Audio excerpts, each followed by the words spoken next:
दुनिया में अल्लाह ने सुख रखा ही नहीं है।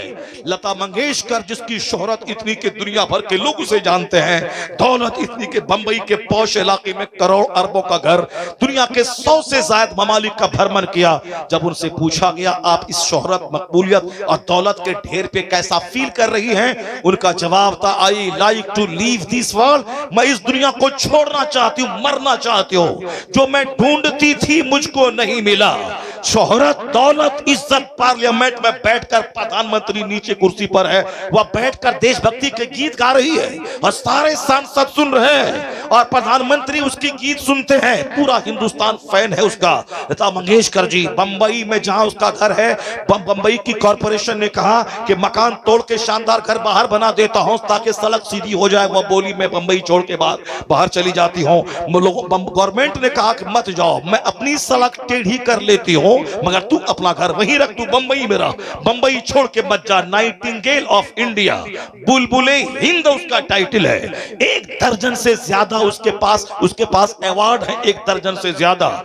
मगर वो क्या कहती है, जो मैं ढूंढती थी मुझको नहीं मिला, अब मैं मरना चाहती हूं। कितने अपने गाने सुनूं, कितनी फिल्में देखूं, कितने घर की दीवार को देखूं, कितना अमेरिका यूरोप का भ्रमण करूं, दिल नहीं लगता है। जब वह खरबपति और शोहरत के ढेर पर बैठी उसको सुकून नहीं है, तो तू जैसे फटीचर को क्या सुकून मिलेगा, जो 2-4 कमरे का घर बनाने के बाद इतराता है कि मैं सबसे बड़ा हूं, 2-4 गाड़ी खरीदने के बाद इतराता है मैं सबसे बड़ा हूं। जब उसको सुकून नहीं है, उससे भी आगे जा, चार्ली चैपलिन का नाम गूगल पे सर्च कर, उसका एक जुमला निकलेगा। वह जुमला है I like to walk in the rain, nobody can see my tears. मैं बारिश में टहलना चाहता हूं ताकि जी भर के मैं रोऊं, ताकि मेरे आंसू को कोई देख नहीं सके। चार्ली चैपलिन, करोड़ों जिसके फैंस हैं, जिसके नाम पे मैंने इंडिया में दुकान का नाम देखा है, चार्ली चैपलिन के नाम पे इंडिया में उन दुकान है, जैसे मंगेशकर के नाम पे अमेरिका में कोई दुकान होगी। मगर उन्होंने क्या कहा, मैं जी भर के रोना चाहता हूं ताकि मैं इतना रोऊं कि मेरे आंसू को कोई देख नहीं पाए, मैं बारिश में टहलूं। डॉक्टर के पास जाके बोलता है डॉक्टर मेरे दर्द की दवा दे। कहा कौन सी दवा? कहा मैं अंदर से मैं टूटा रहता हूं, सुख नहीं है मेरी जिंदगी में। कहा चार्ली का शो देखा करो, तेरा गम हल्का हो जाएगा। कहा डॉक्टर साहब जिसका शो देखने का मशवरा आप दे रहे हैं वो चार्ली कोई दूसरा नहीं, वो तो मैं ही हूं, चार्ली चैपलिन मैं हूं। डॉक्टर खड़ा हो गया, फटी आंखों से चेहरा देखने लगा कि इतनी शोहरतों का मालिक जिसका शो वो खुद डॉक्टर देखा करता था और अपना गम हल्का करने की कोशिश करता था, लेकिन जो करोड़ों को हंसाने वाला comedian, film star, British film star, ये अंदर से इतना दुखी है तो सुख है कहां? किसके पास पीस है, किसके पास हैप्पीनेस है? अल्लाह की कसम नहीं है सुख, तो फिर क्यों हराम खाता है, क्यों नमाजें छोड़ता है? जब सुख है ही नहीं तो क्यों रोजा छोड़ता है, क्यों दूसरों की जमीन पे कब्जा जमाता है? तो सुख है कहां? यही कुरान कहता है अला बिज़िक्रिल्लाह तत्मइन्नुल कुलूब, जहां सजदा है वहां सुख है, जहां तिलावत है वहां सुख है, जहां जिक्र इलाही है अल्लाह उसी दिल में इतना नसीब फरमाए। नारे तकबीर, नारे रिसालत, नारे हैदरी, नारे गौसिया, जिंदाबाद जिंदाबाद। कहने का मतलब सिर्फ इतना ही है कि जब सुख है ही नहीं दुनिया में, क्यों झूठ बोलने का, क्यों रिश्वत लेने का, क्यों हराम खाने का, क्यों नमाजें छोड़ने का? 100 साल 1 सेकंड के बराबर है। आखिरत पे नजर रहेगी तो दुनिया में जीना आसान हो जाएगा, आखिरत पे नजर रहेगी तो तू यहाँ गुर्बत में जीने को भला समझेगा कि गरीबी चंद क्षण की है, मालदारी तो आने वाली है, जन्नत का आराम तो आने वाला है। इसलिए कुरान पाक का सबसे बड़ा टॉपिक आखिरत है। यह मुफ्ती नसीम साहब एक जिम्मेदार मुफ्ती है, मुफ्ती तौसीफ साहब हैं, हमारे सारे उलमा कराम हैं, ये पूरा कुरान पढ़ डालें। सबसे ज्यादा जिसका चर्चा कुरान में है वो आखिरत है, सबसे ज्यादा। सूरह नबा 30वां पारा ले ले, अम्मा यतसाअलून अनिन नबइल अज़ीम अल्लज़ीना हुम फ़ीहि मुख्तलिफ़ून कल्ला सयअलमून सुम्मा कल्ला सयअलमून। इसमें क्या है? एक बड़ी खबर के बारे में, क़यामत का चर्चा है। दूसरी सूरह सूरह नाज़ियात पढ़ लें, उस सूरत में आधी आयत है उसकी, यानी आधी सूरतें सिर्फ क़यामत का चर्चा है। सूरह मुतफ़्फ़िफ़ीन पढ़ लें, सूरह तकवीर पढ़ लें, सूरह इंशिक़ाक़ पढ़ लें, अब सूरह फज्र पढ़ लें, अब फिर आखिरी 10 सूरत को 12-20 सूरत को पढ़ ले, सूरह जिलजाल पढ़ ले, इज़ा ज़ुलज़िलतिल अर्दु ज़िलज़ालहा व अख़रजतिल अर्दु अस्क़ालहा, जब जमीन अपने बोझ निकाल के फेंक देगी, जितने लोग पैदा हुए दफन हुए सबको जमीन उठा के फेंक देगी। कुरान कहता है वही 30वें पारे में है, वैसल बिहार फुज्जरत, जब समंदर को बहा दिया जाएगा, वैसल बिहार सुज्जरत, जब समंदर में आग लगा दी जाएगी। वो कुरान कहता है अल कारियतु मल कारिया वमा अदराका मल कारिया, वो चिंगार की आवाज, जो आवाज आएगी जिससे आदमी का सीना फट जाएगा।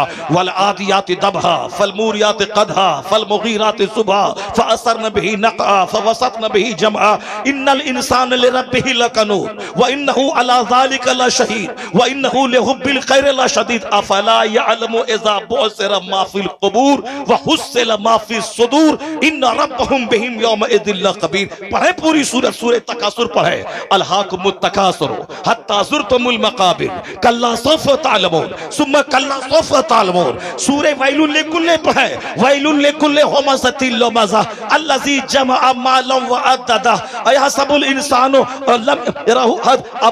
सूरह वैलुल लिकुल्लि पढ़ के देखें, सिर्फ क़यामत का चर्चा है और उसमें मुसम्मत की गई है दुनिया के माल की।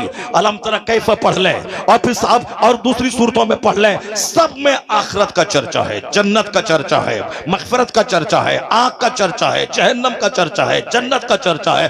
कुरान का सबसे बड़ा टॉपिक आखिरत ही है और आज हमारे घर का सबसे कमजोर टॉपिक आखिरत है। मेडिकल साइंस का चर्चा है, क्रिकेट का चर्चा है, फिल्म का चर्चा है, डॉक्टर बनाने का चर्चा है, इलेक्शन जीतने का चर्चा है, जमीन खरीदने का चर्चा है, साहब शादी ब्याह का चर्चा है, अपनी बेटी को पढ़ा लिखा कर डॉक्टर बनाने का चर्चा है। कोई अपने घर में एक मिनट भी बैठकर आखिरत की बात नहीं बोलता। कई लाख मुसलमानों की बेटियां मुशरिकों के साथ भाग गई, उसके जिम्मेदार ये बाप हैं जो अपनी बेटी को कभी आखिरत और जन्नत और ईमान का महत्व नहीं बताया।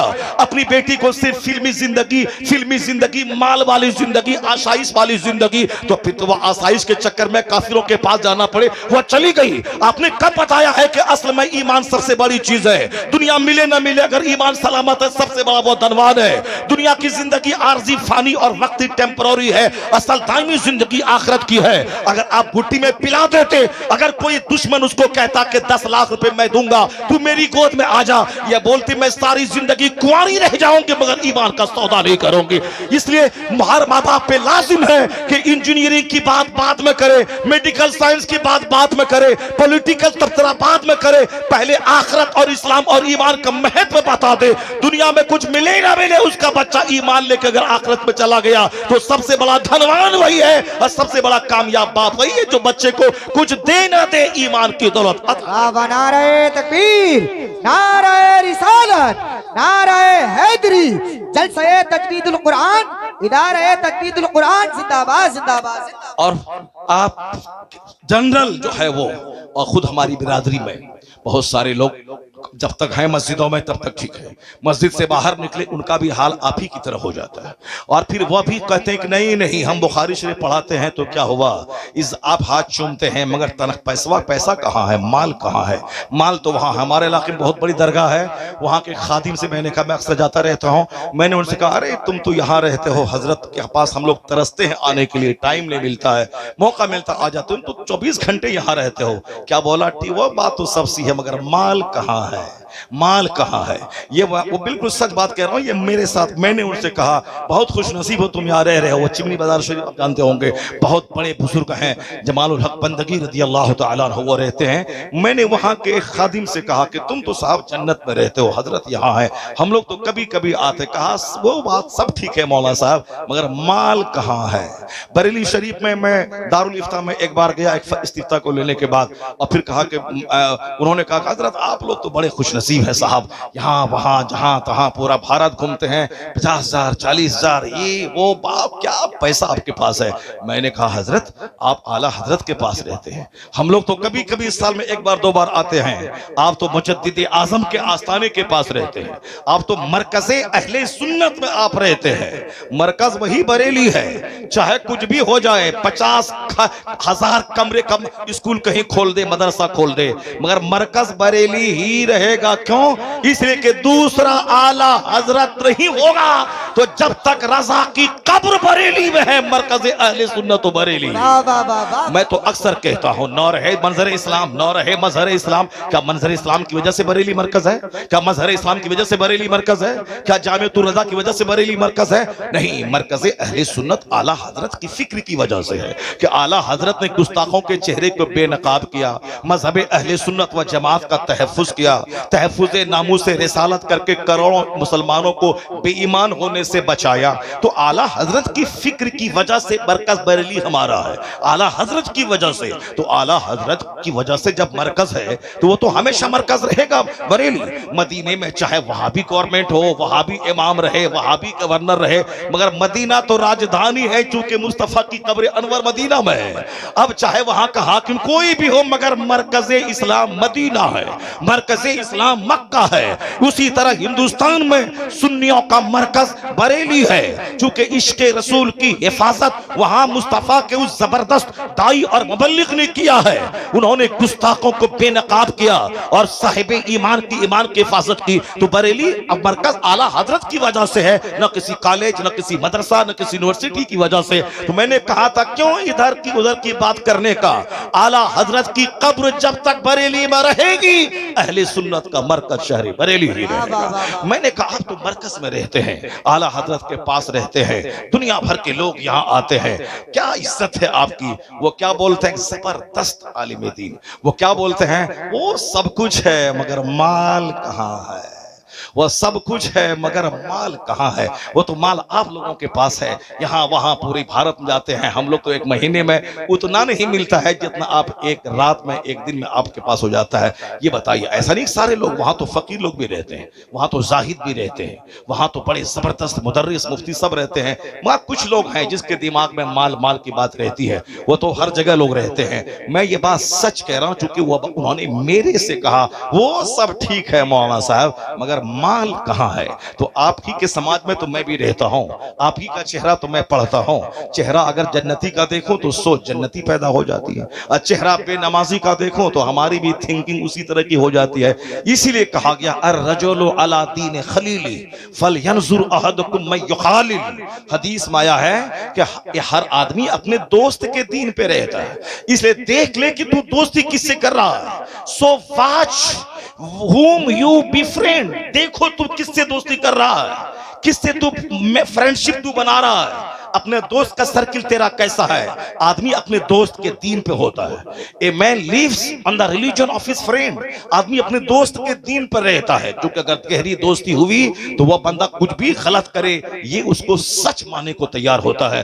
बेशुमार लोग बेईमान हो गए इसलिए उनके दोस्त का सर्किल मुशरिकीन का था, वो उनको अच्छा कहने लगे, उनकी तरफ झुक गए। पहले तो अच्छा नहीं बोलता है, पहले तो मुस्कुराता है, फिर उसके बाद धीरे धीरे उनके साथ मिलकर खाता है, फिर धीरे धीरे जब मोहब्बत पुख्ता होगी उसके मजहब को भी बुरा कहना छोड़ देता है, फिर धीरे धीरे अपने मजहब को गलत समझकर कुफ्र इख्तियार कर लेता है। इसलिए हुजूर ने कहा अर्रजुलु अला दीन खलीली, आदमी अपने दोस्त के दीन पर होता है। इसलिए देख ले आदमी की दोस्ती किससे कर रहा है। गौसे आजम के पास शिकायत करने वाला है मेरे घर में बरकत नहीं है। आपने क्या कहा, जाओ दरवाजे पे पर्दा लगा दो।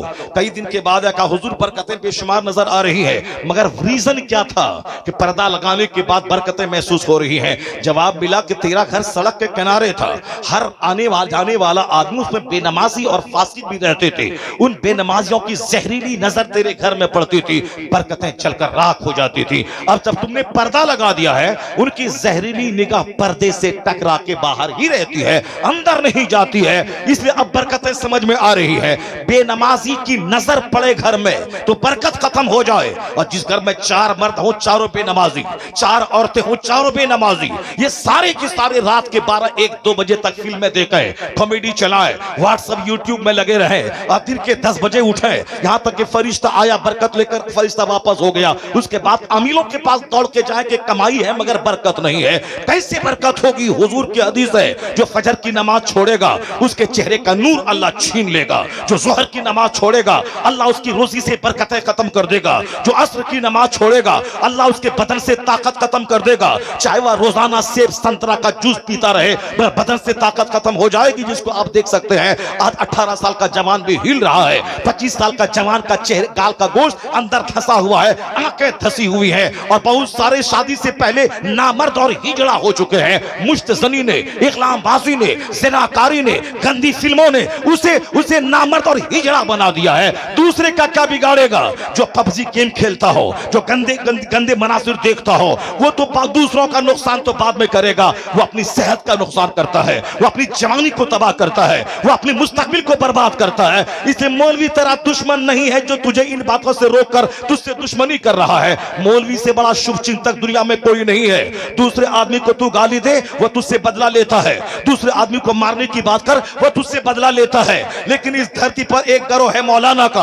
अगर तू बोलता है मस्जिद से मैं निकाल दूंगा, मगर यह जुमा के खिताब में यह नहीं बोलता है जाओ तू जहन्नम में, मैं बेवजू नमाज पढ़ा दूंगा, ये नहीं बोलता है। यह कहता है तेरे गले में जो सोने का लॉकेट है यह पहनना हराम है, यह जहन्नम जाने का जरिया है। यह हाथ में जो सोने की चेन है यह पहनना हराम है। ये जो तू एक वक्त की नमाज छोड़ना हराम है, तू इसे भगाने की बात कर रहा है, यह तेरे जन्नत ले जाने की बात कर रहा है। तू इसे मारने की बात कर रहा है, यह तुझे हराम और हलाल की बात कर रहा है। पता यह चला असल में शुभ चिंतक खैर ख्वाह जिसे कहते हैं, तू दुश्मनी कर, इनकी जगह के खिलाफ हो जा, इसे भगाने की बात कर, मगर ये तेरे जन्नत जाने की बात करता है, तेरी सेहत की बात करता है, तेरी आबादी की बात करता है। तो गालियां सुनकर जो तेरी रहमत की दुआ करे, इस धरती पर न कोई नेता है और न कोई आईएएस ऑफिसर है। अगर कोई गरोह है तो वह उलमा की जमात है जो गालियां सुनने के बाद भी तुझे जन्नत का रास्ता दिखाता है, तुझे जन्नत का रास्ता दिखाता है। ये वाहिद गरोह है आलिमों का।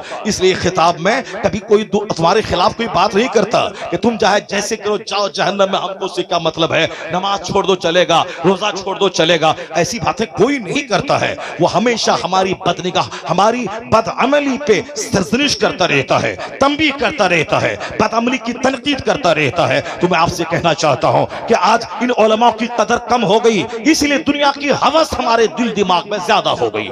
माल की बात चल रही थी, ये माल के बारे में कुरान करीम की सिर्फ एक आयत में पढ़ता हूं। उस आयत को गौर से आप पढ़ें, अपने बाल बच्चों को बताएं, अपने बाल बच्चों को बताएं कि बरकतें पबजी खेलने में नहीं है, बरकतें नमाज छोड़ने में नहीं है, बरकतें दूसरों गंदों से फ्रेंडशिप करने में नहीं है। बरकत है उसमें जो फजर पढ़ेगा चेहरा मुनव्वर होगा, जो जोहर पढ़ेगा उसके माल में बरकत होगी, जो असर पढ़ेगा बदन में ताकत होगी, जो मगरिब पढ़ेगा औलाद में बरकत होगी, जो ईशा पढ़ेगा नींद में राहत होगी। नींद में राहत चाहिए, औलाद में फरमाबरदारी चाहिए, बदन को ताकत चाहिए, माल में बरकत चाहिए। नहीं है वो नेताओं के दरवाजे पे जाके अपनी चप्पल को अब घिस कर वहां नौकरी की तलाश में सुकून नहीं, सुकून है नमाज़े पंजगाना पाबंदी से पढ़। हदीस में आया है अल्लाह वहां से रोजी देगा जहां से बंदा सोच नहीं सकता है। अल्लाह वहां से रोजी देगा जहां से बंदा सोच नहीं सकता है। बरकतें तो यहां है, लोग साहब बरकतें एंटी इस्लामिक तरीका कार में तलाश कर रहे हैं। अब जरा गौर से सुनिए, मैं उस आयत करीमा को पढ़ता हूं जिसमें माल की इस कदर जोरदार मुसम्मत की गई है जिससे बड़ी मुसम्मत कुछ हो ही नहीं सकती है। उस आयत करीमा को मैं पढ़ता हूं जो चूंकि हमारे नजदीक मकान बहुत बड़ी चीज है, हमारे नजदीक गाड़ी बहुत बड़ी चीज है। अब जरा गौर से सुनिए अल्लाह क्या कहता है, वलौला अयकुना नासु उम्मतन वाहिदा लजअलना लिमन यकफुरु बिर्रहमान वलिबुयूतिहिम सुक़फ़म मिन फिद्दा। सुक़फ़म मिन फिद्दा इसका माने सुनिए अल्लाह क्या कहता है। माल बहुत बड़ी चीज है, माल के लिए ही नमाज छोड़ना है, माल के लिए ही मदरसे में नहीं पढ़ना है। मदरसे में पढ़ने वाला जन्नती, मदरसे में जो पढ़ता है मन सलका फी तलबिल इल्म, जो इल्म की तलब में रास्ता तय करता है वह जन्नत का मुसाफिर होता है। अल्लाह उसको जन्नत की तरफ ले जाता है, अल्लाह उसके गुनाहों को झाड़ देता है। एक चैप्टर सिर्फ हदीस कुरान और दुनियात का सुबह फजर के बाद पढ़े और कोई दूसरा आदमी 1000 रकअत नमाज नफल पढ़े, हदीस माया है खैरुम मिन अल्फे रका। जिसने फजर की नमाज पढ़ी और फिर दीन का एक चैप्टर पढ़ लिया, बहार शरीयत का, कानून शरीयत का, नूरुल ईसा का, कुदूरी का, शरअ विकाया का, हिदाया का, उर्दू में अनवारे शरीयत का, नमाज रोज़े हज व ज़कात के कवानीन का एक चैप्टर पढ़ लिया। मन सल्ला सलातल फज्र सुम्मा क़रअ बाबन मिनल इल्म, इल्म का एक चैप्टर पढ़ लिया, आया है खैरुम मिन अल्फे रका। 1000 रकअत नमाज नफल पढ़ने से यह काम बेहतर है। और रात के बारे में आया है तदारुसुल इल्म साअतम मिनल लैल खैरुम मिन इहयाइहा। रात में थोड़ी देर इल्म सिखा देना, जैसे मैं सिखा रहा हूं और आप जैसे सीख रहे हैं। इस महफिल के बारे में आया है थोड़ी देर इल्म सिखा देना, सीख लेना, रात भर नफल इबादत करने से बेहतर है। एक बंदा अपने घर में 1000 रकअत नमाज नफल पढ़े, एक बंदा आलिम के पास बैठकर कुरान हदीस का एक चैप्टर पढ़ ले। यह पढ़ना पूरी रात जाकर 1000 रकअत नमाज नफल पढ़ने से बेहतर है, क्योंकि इल्म से ही यकीन पुख्ता होता है। वरना कम अल्लाह है कि नहीं है, जन्नत है कि नहीं है, क़यामत होगी कि नहीं होगी, ऐसे ही मौलाना साहब लोग बोल रहे हैं, मगर बोलेंगे तो लोग मुंह नोचेगा, निकाह टूट जाएगा, बीवी निकाह से निकल जाएगी। अगर बोला कि क़यामत होगी कि कौन देखा है, वो मौलाना साहब बोलेंगे काफिर हो गया, काफिर हुआ तो बीवी निकल गई, बीवी निकल गई फिर दोबारा उससे सोहबत करेगा, अजनबी औरत की तरह बच्चे पैदा होंगे, वलदुल ज़ना वलदुल हराम। हजारों लोग हैं जो इस तरह की कैफियत में जी रहे हैं। तलाक दे दिया गुस्से में, बोला मौलाना साहब के पास जाएंगे, बोलेगा हलाला करो। अब हलाला करने के लिए दूसरे से निकाह करना होगा, फिर इद्दत गुजरेगी, फिर ये निकाह करेगा, कौन बेइज्जती झेलेगा? बोलो हमने नहीं दिया है तलाक, माशअल्लाह। झूठ बोला दुनिया के लोगों का। जब तुमने इनकार क्या किया है, इंदल्लाह अल्लाह के नजदीक तो तलाक हो गई, वह बीवी उसकी अजनबी हो गई। अब जब जब उससे मिलेगा ज़िनाए खालिस। अब जब बच्चे पैदा होंगे वलदुस ज़ना। और बुजुर्गों ने कहा है आखिर जमाने में जब मस्जिदों का एहतराम खत्म हो जाए, मदरसे का एहतराम लुट जाए, अपने बड़ों की इज्जत खत्म हो जाए, आलिमों का अपमान होने लगे, माँ बाप की बेहुरमती होने लगे, नाफरमानी होने लगे, समझ जाना कि नाजायज बच्चों की तादाद में इजाफा हो गया। क्योंकि बेहयाई जुल्म है। अल हया मिनल ईमान वल ईमान फिल जन्नह, बुखारी और मुस्लिम की हदीस में आया है। अल बज़ाउ मिनल जफा वल जफाउ फिन्नार। हदीस में आया है कि हया, modesty comes from faith and iman is in paradise. Vulgarity comes from crudeness. Crudeness leads to hell. अल्लाह के रसूल कहते हैं हया ईमान की तरफ से आता है, हया ईमान से है और ईमान जन्नत ले जाता है। और बेहयाई जुल्म है और जुल्म जहन्नम की तरफ ले जाता है। बेहयाई गंदी बातें जबान से बोलना। वल्गैरिटी मतलब सिर्फ ज़िना करना ही नहीं है, ज़िना की बातें बोलना, ज़िना का चर्चा करना, गैर औरतों पे तबसरा करना, उनके फिजिकल पोस्चर पे तबसरा करना, उनकी तस्वीरों पे तबसरा करना, और मुस्कुरा के गंदी बातें उस तरह की बोलते रहना। यहाँ तक कि क़यामत की निशानी है, आया हदीस में, कोई रात में अपने घर में बीवी से सोहबत करेगा और दिन में आके दूसरों के सामने बयान करेगा। इस तरह की बेहयाइयां आम हो गई है। जो पर्दे की चीज थी और जो छुपाने की चीज थी उसको लोग छुपा रहे हैं। अगर किसी ने ज़िना किया, ये हराम है, गुनाह है, कबीरा है, जहन्नम जाने वाला काम है, ये काम है, मगर अल्लाह ने पर्दा डाल दिया, उन लोगों ने नहीं जाना। लेकिन अगर वह दूसरों से इसका चर्चा किया कि हमने ऐसा किया था, हमने लेटर लिखा था, हमने एक बात किया था, फिर उसके बाद वो आ गई थी, हमने ऐसा किया था, ये वो गुनाह जो गुनाह पे अल्लाह ने पर्दा डाल दिया, उस गुनाह को अगर बयान कर रहा है, ये बयान करना भी गुनाह कबीरा है और अल्लाह उस पर शदीद अजाब नाजिल करेगा कि मैंने तो तेरे ऐप पे पर्दा डाल दिया था, मगर तूने अपने हाथों से अपनी इज्जत को तार तार कर दिया। बेहयाई जहन्नम की तरफ ले जाती है, या बेहयाई निगाहों की, या बेहयाई ज़बान। क्या हुआ? क्या बताइए, उस चाय हल्ला कर रहा है। दरूशी पढ़िए, अल्लाहुम्मा सल्ली अला सय्यदना मौलाना मुहम्मद मअदनिल जुद वल करम व आलिहि व बारिक वसल्लम। उसके सर का बाल देख लीजिए क्या है, वो चाय पिलाने के लिए आ गया है। सर के बाल जलसे में आया है। ये नाटुंगी नहीं है, ये सर्कस नहीं है, ये महफिले नूर है, ये जन्नती महफिल है। यहाँ सर पे टोपियां सजाकर आप एहतराम के साथ बैठे ताकि आज का बैठना उसके लिए कामयाब हो जाए। मगर क्या करें, किसकी बात सुने? जब आलिमों का सम्मान रहता है तो आलिमों के एक जुमले की कदर होती है, और जब आलिम को ही दिल से निकाल के फेंक दे, अब वह कुरान सुनाता रहे मगर लोग उसकी बात नहीं सुनते हैं। इसलिए मैं कभी कभी कहता हूं, अगर तुम बोलो कि नेता लोग झूठ बोलते हैं तो तू काफिर नहीं हो जाएगा ऐसा बोलने से, क्योंकि नेता लोग अक्सर झूठ और किस बयानी से काम लेते हैं। एक नेता नेता है, बहुत बात डीएम से नहीं कर रहा है, मैं आपको दिखाने के लिए बोलता है डीएम साहब मैं कल आ रहा हूं, आपके साथ मिलकर मैं मीटिंग करूंगा।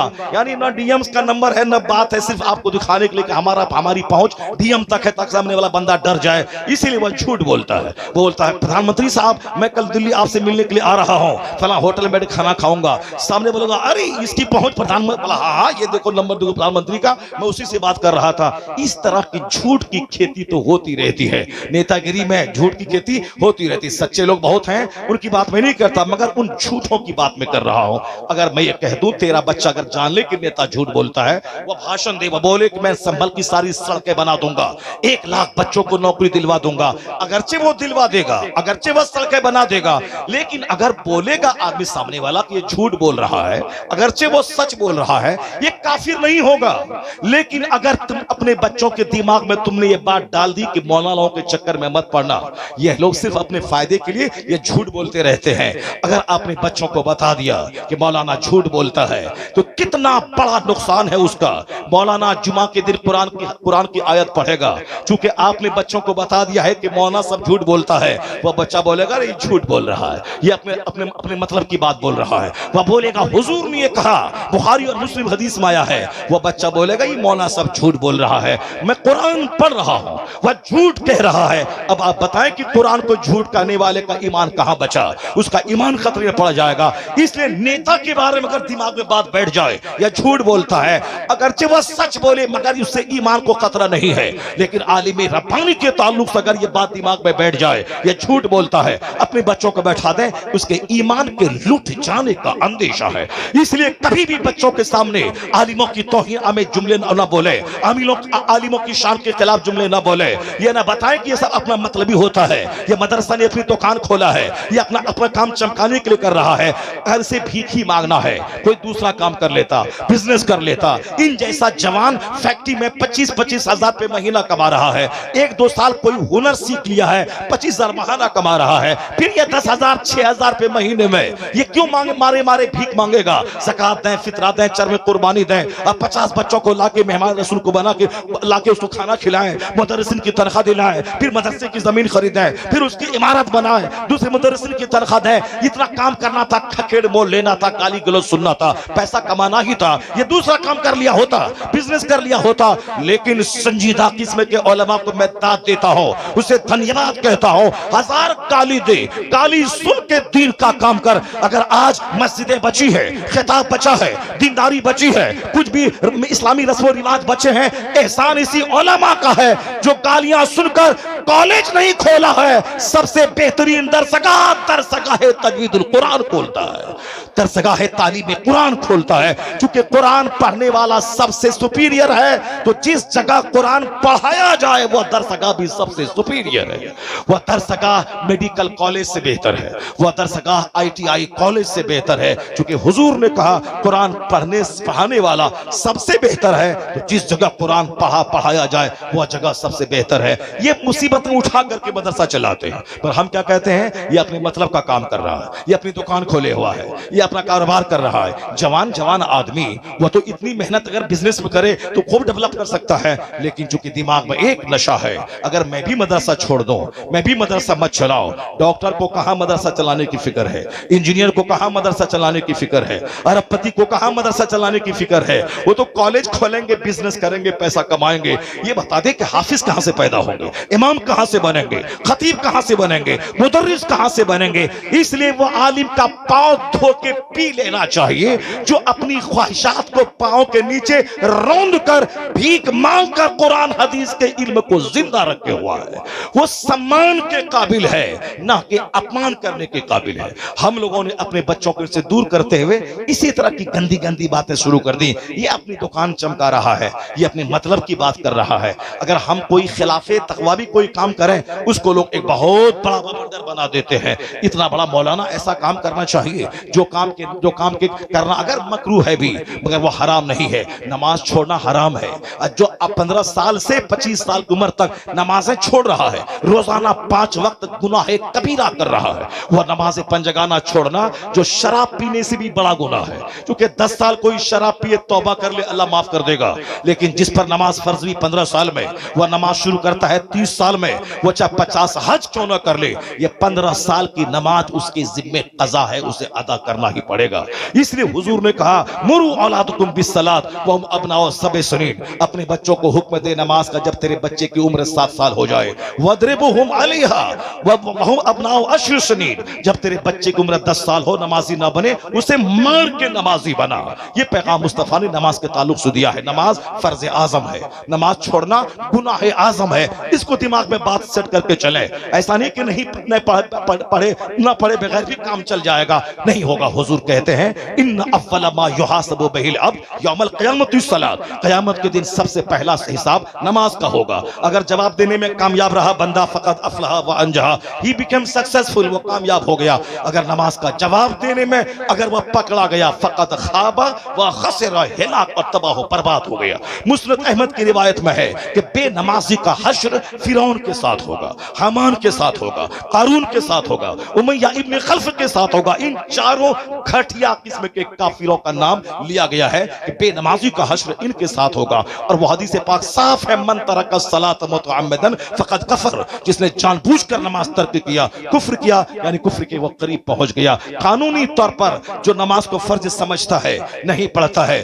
उसको काफिर फ़िक़्ह हनफी में नहीं कहा जाएगा। मगर जिस तरह एक आदमी की आंख नहीं है, जबान नहीं है, हाथ पांव नहीं है, मगर पांव नहीं है, मगर सांस चल रही है, वो जिंदा है। पर वो भी कोई जिंदगी है जिसमें आंख ना हो, जिसमें जबान ना हो, जिसमें कान ना हो, जिसमें हाथ ना हो, जिसमें पैर ना हो, बस सांस चल रही है, वो जिंदा है। उसी तरह अगर कोई बेनमाजी है तो बस कानूनन फतवा नहीं लगेगा कि काफिर है, जब तक वो नमाज को फर्ज समझ रहा है। मगर वो भी कौन सा मोमिन है जो सिर्फ ढांचे का मोमिन है, जिसके पास न नमाज का हाथ है, न रोजे का पांव है, न ज़कात की आंख है, न साहब हज के कान है, बिल्कुल एक ऐसा अपाहिज लंगड़ा है कि सांस चल रही है, कानूनन जिंदा है, मगर वो जिंदा तो हजारों मुर्दे से बदतर है। इसलिए मैं कहना चाहता हूं कि जिसके बारे में कहा गया, मगर हमने आलिमों को अपमान किया कि आलिम बोलता रहे, अपने फायदे के लिए बोल रहा है। हमारे बच्चे जैसे हैं वैसे हैं, हमारी औरतें जैसी हैं वैसी हैं, हमारे लोग जैसे हैं वैसे हैं। लोग चिल्ला रहे हैं मगर मानते नहीं।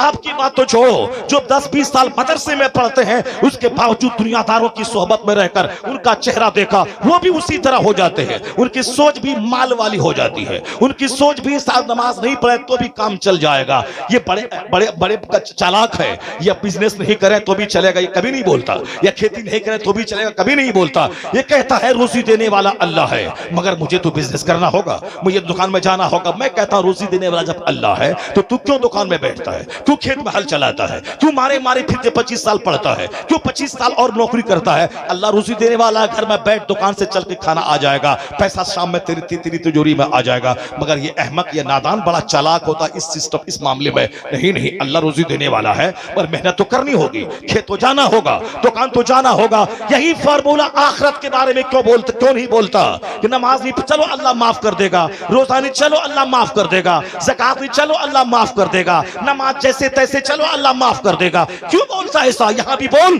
कि दुकान पे नहीं जाओ तो भी रोजी अल्लाह दे देगा, खेत में जाओ तो भी अल्लाह रोजी दे देगा। मगर इसे विश्वास है, मैं दुकान ना जाऊं पैसा चल के नहीं आएगा। तो बंदे, जब रोजी देने वाला अल्लाह है मगर दुकान जाना होगा, यही दिमाग में बांध ले गिरा कि जन्नत देने वाला अल्लाह है, माफ करने वाला अल्लाह है, मगर जिस तरह रोजी देने वाला अल्लाह है मगर दुकान जाना होगा, उसी तरह जन्नत देने वाला अल्लाह है, मगर तुझे मस्जिद जाना होगा, रोजा रखना होगा, हज करना होगा। रोजी की तलाश में तुम्हें जमीन पे फिरना है तो जन्नत की तलाश में भी मस्जिदों का चक्कर लगाना होगा। अगर ये बात दिमाग में बैठ जाए तो लोग नहीं बोलेगा चलिए अल्लाह माफ कर देगा, ठीक है आम का पेड़ लगा दें, चलिए अल्लाह चाहेगा तो सेब दे देगा। आप साहब लगा दें गेहूं का पौधा, अल्लाह चाहेगा तो बासमती धान उपज के मेरे घर में चला जाएगा। ये कुदरत इस दुनिया में ये सिस्टम के खिलाफ कोई काम नहीं होता। बस आदमी आखिरत के बारे में शैतान के वसवसे का शिकार हो जाता। हुजूर कहते हैं अल कय्यसु मन दाना नफ्सा व अमिला लिमा बादल मौत। अक्लमंद वो है जो अपने नफ्स को दबाता रहे और मरने के बाद की अमल की तैयारी करता, मरने के बाद की राहत पाने के लिए अमल करता रहे, जन्नत के लिए अमल करता रहे। और बेवकूफ कौन है? वल आजिज़ो मन अतबा नफ्सहु हवाहा व तमन्ना अल्लाह। मुस्तफा कहते हैं बेवकूफ है वह जो अपनी ख्वाहिशात की पैरवी करे, नफ्स जो जो कहे उसकी बात माने, वह तमन्ना अल्लाह और अल्लाह पर उम्मीद लगाए बैठे कि अल्लाह माफ कर देगा।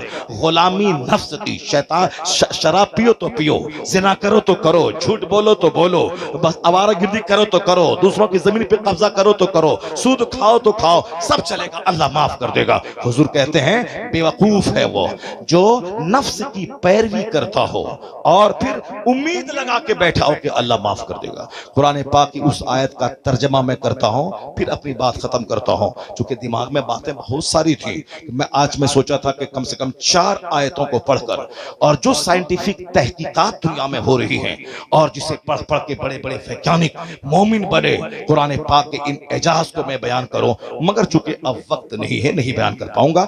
मगर मेरे मौजू से रिलेटेड वो आयत तो सुन ही लीजिए आप, चाहे पुलिस वाला कुछ भी बोले, चाहे माइक बंद हो जाए, मगर इसको तो सुन ही लीजिए आप। इस आयत करीमा को सुन लीजिए। आप सुनेंगे? आप नहीं सुनेंगे? आप लोग सुनेंगे ना? हाथ उठा के बोले सुभान अल्लाह। बस माँ हसल आयत तो सुन ही लीजिए ताकि यह सीना आपका दुनिया के माल की मोहब्बत से पाक हो जाए, ताकि आपके दिल दिमाग में आखिरत और जन्नत का नशा छा जाए। अब सुनिए, ये हाफिज कुरान जिन आयतों को पढ़ के हाफिज बने हैं जिस कुरान करीम को, उसकी एक आयत, चूंकि कुरान के नाजिल होने का मकसद यही है, किताबुन अनज़लनाहु इलैका मुबारकुन, वह किताब हमने आप पर नाजिल के ए महबूब, बरकत वाली किताब, लियदब्बरू आयातिही, जिनकी आयतों में तदब्बुर कीजिए, गौर व फिक्र कीजिए, रिसर्च कीजिए, मेडिटेट कीजिए, कंसीडर कीजिए, अंडरस्टैंडिंग और थिंकिंग से काम लीजिए। यानी रिसर्च का पैगाम अल्लाह देता है ताकि इन आयतों में गौर व फिक्र करें। वल यतज़क्कर उलुल अलबाब, और नसीहत, इस किताब को पढ़ने के बाद अक्लमंद लोग नसीहत हासिल करें, अक्लमंद नसीहत हासिल करें। यही है कुरान के नाजिल होने का मकसद। रट लिया, हाफिज कुरान बन गए, तरावी सुना दी, 50 पैसा कमा लिया, उसके बाद हम आजाद हो गए। नहीं नहीं, मरते दम तक कुरान पढ़ना है, कुरान की आयतों में गौर करना है, उससे नसीहत हासिल करना है। ये आयत हमें क्या रोशनी देती है? इस आयत में यही कहा गया, कुरान इसलिए हम नाजिल क्या है, बरकत वाली किताब है, ताकि आयतों में गौर करें और नसीहत हासिल करें अक्लमंद लोग। अब वो आयत सुनिए, वलौला अयकुन अन्नासु उम्मतन वाहिदा लजअलना लिमन यकफुरु बिर्रहमान लिबुयूतिहिम सुक़फन मिन फिद्दा व लिबुयूतिहिम अबवाबन व सुरुरन अलैहा यत्तकिऊन व ज़ुख़रुफ़ा व इन कुल्लु ज़ालिका लम्मा मताउल हयाति दुनिया वल आखिरतु इंदा रब्बिका लिल मुत्तकीन। इस आयत में एक लफ्ज है ज़ुख़रुफ़, उसी एक लफ्ज पर पूरी सूरत का नाम है, सूरह ज़ुख़रुफ़। ज़ुख़रुफ़ के माने होता है डेकोरेशंस। अभी मैं बच्चों से पूछूं सूरह ज़ुख़रुफ़ किस पारे में है, जो बच्चे अच्छा से पढ़े हैं, लिखे हैं, टाइम को बर्बाद नहीं किया है, सिर्फ पगड़ी लपेट कर नाम के हाफिज नहीं बने हैं, वह फौरी बता देंगे कि सूरह ज़ुख़रुफ़ किस पारे में है। और ये आयत करीमा को ये लोग मुझसे ज्यादा जानते, चुके इसको रट के हाफिज बने हैं, लेकिन सिर्फ वो जानते हैं कि आयत है, उस आयत में क्या है इसको तो आलिम जानते हैं, या वो हाफिज जो आलिम बनता है और वो हाफिज जो कुरान करीम की आयतों पे गौर व फिक्र करता है। अल्लाह ने क्या कहा, वलौला, अगर ऐसा नहीं होता कि दुनिया के सारे लोग एक मिल्लत पे जमा हो जाते, सारे लोगों के काफिर होने का, बेईमान होने का अगर चांस नहीं होता, लजअलना लिमन यकफुरु बिर्रहमान, तो हम मुनकिरों को, अपने मुनकिरों को, जो रहमान का मुनकिर है, अल्लाह का बागी है, अल्लाह पर यकीन नहीं रखता, अल्लाह कहता है हम अपने बागियों को इतनी दौलतें दे देते कि उनके मकान की छतें चांदी की बना देते। ला जअलना लिमन यकफुरु बिर्रहमान लिबुयूतिहिम सुक़ुफ़न सुकुफम मिन फिद्दा, यानी जो काफिर हुआ, अल्लाह का इनकार किया, अल्लाह कहता है अगर सारे लोगों के काफिर होने का चांस नहीं होता, यहाँ समाज में कोई नमाज छोड़ के सूद खा के अरबपति बना तो सारे लोग सूद खा के अरबपति बनना चाहते हैं, उनका हाल देखे चाहे जन्नत मिले ना मिले, मगर दूसरों की नकल करते हैं। अल्लाह क्या कहता है, सारे लोगों के काफिर होने का चांस नहीं होता तो हम इतनी दौलत अपने दुश्मनों को दे देते, उनके मकान की छतें चांदी की बना देते, उनके मकान की सीढ़ियां वाले बुयूतिहिम सुक़फ़म मिन फिद्दा व मआरिज अलैहा यज़रून, उनके मकान की सीढ़ियां चांदी की बना देते, वाले बुयूतिहिम अब्वाबम व सुरुरन अलैहा यत्तक़ून व ज़ुख़रुफ़ा, उनके मकान के दरवाजे, उनके मकान के फर्नीचर, उनके मकान के फर्नीचर सब हम चांदी की बना देते। ज़ुख़रुफ़ का माना डेकोरेशन, दुख़रुफ़ का माना ऑर्नामेंट, ज़ुख़रुफ़ का माना गोल्ड, उनके मकान की छतें, उनकी सीढ़ियां, उनके दरवाजे, उनके फर्नीचर, ये सब सोने चांदी की बना देते, तरह तरह की आराइशों से सजा देते। अल्लाह क्या कहता है, अगर ऐसा कर देते तो सारे लोग काफिर हो जाते, सारे लोग एक मिलत पे जमा हो जाते, उनकी दौलतों को देख के सब कुफ्र कर जाते। अल्लाह कहता है अगर हम ऐसा कर भी देते, तुम जान लो मैंने सारे काफिरों को मैं सोने का घर बना दिया, अगर ऐसा कर भी देते तो कितने दिन तक वो उस घर में रहेगा। व इन कुल्लु सालिका लम्मा मताउल हयाती दुनिया, अगर ऐसा कर भी देते या चंद दिन दुनिया में रहने की पूंजी होती, उसके बाद ये मरेगा, ये सोने चांदी का घर छोड़ के जाएगा, कहां जाएगा, वहां जहां इन काफिरों के लिए आग है। वल आखिरतु इंद रब्बिका लिल मुत्तकीन, और आखिरत की सारी भलाइयां परहेजगारों के लिए है, जो खुदा से डरता रहा, ईमान की हिफाजत करता रहा। इसलिए मोमिन को दुनिया में आजमाइश है, मोमिन को तकलीफ है, कितने दिन, 100 साल, 1 सेकंड तकलीफ बर्दाश्त कर ले, काफिरों के हाथों जिल्लत को उठा ले, बीमारी पे सब्र कर ले, गुर्बत पे सब्र कर ले, ताकि खरबों साल की जन्नत तेरी तकदीर में लिख दिया जाए। और इन काफिरों की सरबत पे मत घबराना, सारे दिन तो जहन्नम में जलना ही है, हमेशा खरबों महासंख्यों साल हमेशा जलना ही है। इसलिए दुनिया में थोड़ी सल्तनत ले ले, हुकूमत ले ले, कुर्सी ले ले, माल ले ले, मकान ले ले, 100 साल के अंदर ही ये थोड़ा सा ये अपने बदन को मोटा कर ले, क्योंकि खरबों साल आग में जलना ही है, तो कुछ दिन ये माल ले ले ताकि सदा आग में जलता रहे। और मोमिन 100 साल यानी कुछ दिन ये सब्र करे और ईमान बचा के चला जाए तो खरबों साल की जन्नत उसकी तकदीर में लिख दिया जाए। वल आखिरतु इंद रब्बिका लिल मुत्तकीन, आखिरत की सारी भलाइयां मुत्तकीन के साथ खास है। अब आप समझ गए होंगे कि दुनिया की दौलत की महत्व दुनिया बनाने वाले खुदा के सामने किया है। बस जब तक ईमान कुरान पाक पर मजबूत रहेगा, दूसरों का मकान आपके ईमान को लूट नहीं पाएगा, दूसरों की बेटियों का हुस्न आपके ईमान को लूट नहीं पाएगा, दूसरों की सल्तनत आपके ईमान को लूट नहीं पाएगी। इसलिए हमारा सबसे बड़ा हथियार ईमान बिल्लाह है। कुरान करीम का मुताला जितना गहरा होता जाएगा, फिर ये गर्दनें उसके लिए बोझ बन जाएंगी। जब तक खुदा के नाम पे गर्दन कट नहीं जाए उस वक्त तक इसको चैन नहीं मिलेगा। हम जैसे करोड़ों लोगों से बेहतर हैं फिलिस्तीन की वो माएँ, जो माएँ 70 साल से अपने बच्चों को शहादत का जाम पिला रही है, मगर छोड़ नहीं रही है नबियों की जमीन, इसी उम्मीद पर आज नहीं तो कल सही कोई सलाहुद्दीन जन्म लेगा और किबले अव्वल को आजादी मिलेगी, फिलिस्तीन यहूदियों की गिरफ्त से आजाद हो जाएगा।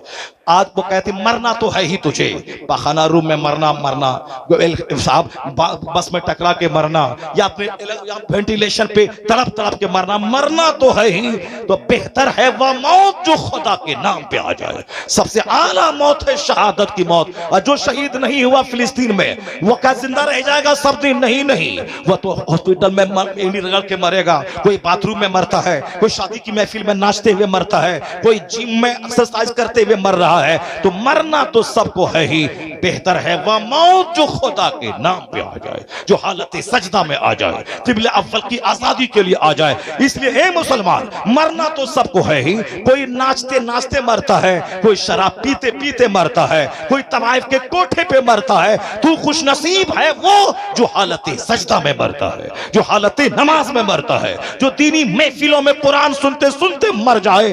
करोड़ों लोगों की मौत एक तरफ, कुरान सुनते सुनते मर जाना उसकी बात एक तरफ। अल्लाह तबारक व तआला हमको और आपको सबों को दीनी महफिलों से वाबस्ता रहने की तौफीक अता फरमाए, दीनी इदारों को तक़वियत पहुंचाने की तौफीक अता फरमाए। दीनी इदारों की टांगे खींचने की नहीं, उसको सपोर्ट देने की तौफीक अता फरमाए।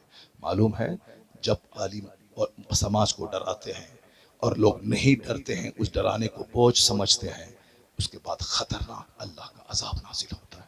बगदाद में इस्लामी सल्तनत थी। एक मजजूब बुजुर्ग कहते थे, ए शराबी मुसलमान, क्यों अल्लाह के अजाब को दावत दे रहा है? ए बेनमाजी, डर, मैं देख रहा हूँ बगदाद की गलियां खून में रंगने वाली है, खून की नदी बहने वाली। लोग कहते थे हा हा ये मजजूब है, किस तरह की बातें कर रहा, पागल है, छोड़ो हटाओ। लेकिन जब अपनी बात को नहीं बंद किया तो लोगों ने गाली देनी शुरू की। जब बात नहीं बंद की, लोगों ने मारना शुरू किया। जिस दिन वह मजजूब को मार दिया, उसको मार मार के मार दिया, दूसरे ही दिन तातारी काफिर पूरे बगदाद पर मुसल्लत हुआ। 70,000 मुसलमानों को काट के उसकी खोपड़ियों का मीनार बना के उस पर बैठ के तातारी शराब पीने लगे। मस्जिदें बर्बाद हो गई, मदरसों को उजाड़ दिया, मालदार से लेके गरीब सबों को काट दिया। बगदाद की नदी, नाले, तालाब सब खून से भर गए। और ये तो बदअमल मुसलमान को सजा अल्लाह ने दे दी। सोचा था कि कोई अजाब नहीं आने वाला है, अल्लाह ने सजा दे दी। एक बुजुर्ग थे जो खानकाह से निकले कि मैं इनसे जिहाद करूं, इन काफिरों से, तो देखा उन काफिरों के सरों पे औलिया सालिहीन की रूहें हैं जो कह रही है अय्युहल कफरा उक्तुलुल फजरा, एक काफिर इन बदकार मुसलमानों को ज़बह कर दे। वो कहा ये अल्लाह का अजाब है, इससे लड़ा नहीं जा सकता है। गए बस अस्तबल में घोड़ा बांध दिया, मौत का और शहादत का इंतजार करने लगे। ये तो मुसलमानों को सजा मिल गई, बगदाद उजड़ गया, नदी नाले सब खून से भर गए। तातारी की कहानी। लेकिन जब किसी तातारी ने कहा कि अब दोबारा इस्लाम बगदाद में नहीं पिनपेगा, उस काफिर की बात को गलत साबित करने के लिए अल्लाह ने उन्हीं काफिरों को ईमान लाने की तौफीक दी। और जो इस्लाम उजाड़ा था वही दोबारा कलमा पढ़ के बगदाद को आबाद करना शुरू किया। यह कानून है खुदा का। जब मुसलमान बदअमल होते हैं, बेनमाजी होते हैं, इसके बच्चे काफिरों की तरह आवारा होते हैं, इस पर काफिरों को अल्लाह मुसल्लत करता है। वह काफिर काटता है, खून की नदियां बहाता है, उनकी उनकी गलियों को लाशों से सड़ा देता है।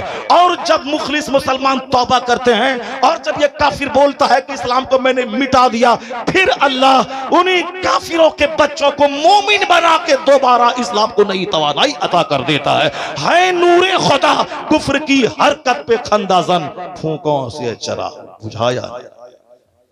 अल्लाह तबारक व तआला हमें मदरसों और मस्जिदों और आलिमों की कदर की तौफीक अता फरमाए। अल्लाह ताला हमें अपने अज़ाब आम से अल्लाह हमें महफूज फरमाए, उस अज़ाब आम से बचने की तदबीर करने की तौफीक अता फरमाए। अल्लाह ताला इस महफिल को कबूल फरमाए, आमीन। बातें तो बहुत सारी थी मगर चूंकि वक्त का तकाजा है, अल्लाह ताला फिर दूसरी मुलाकात करवाएगा, फिर उसमें इंशाअल्लाह कुरान करीम की 2-4-10 आयतों की तिलावत होगी और बहुत सारी बातें होंगी। अल्लाह तबारक व तआला इस महफिल को कबूल फरमाए। कारी सोहराब साहब इस नौजवान आलिम को मैं देख के दंग रह गया। इसको साहब बेशुमार ख्वाहिशात होती, घर मकान गाड़ी दुकान की, कुछ नहीं, सारी ख्वाहिशात को मार के उसने यहाँ इस जंगल में एक मंगल शुरू कर दिया है, इदारे तजवीदुल कुरान कायम किया। मैं देखा खूबसूरत इंतजाम रहने सहने का, सब देख कर बाग बाग दिल होगा। अगर सारे नौजवानों के सीने में इदारा चलाने की तो इसी तरह की मोहब्बत अगर पैदा हो गई तो फिर क्या होगा। हमारे इदारे बंद नहीं होंगे, रोजाना नए इदारे खुलेंगे। लोग मदरसा बंद करना चाहेंगे, इधर हजारों मदरसों के दरवाजे खुलेंगे ताकि दुनिया जान ले कि कुरान की तालीम न कभी बंद हुई है न कभी बंद होगी। कुरान हमेशा पढ़ा जाता रहे, आ रहा है, क़यामत तक पढ़ा जाता रहेगा। अल्लाह ताला कारी सोहराब साहब को इस्तिकामत अता फरमाए।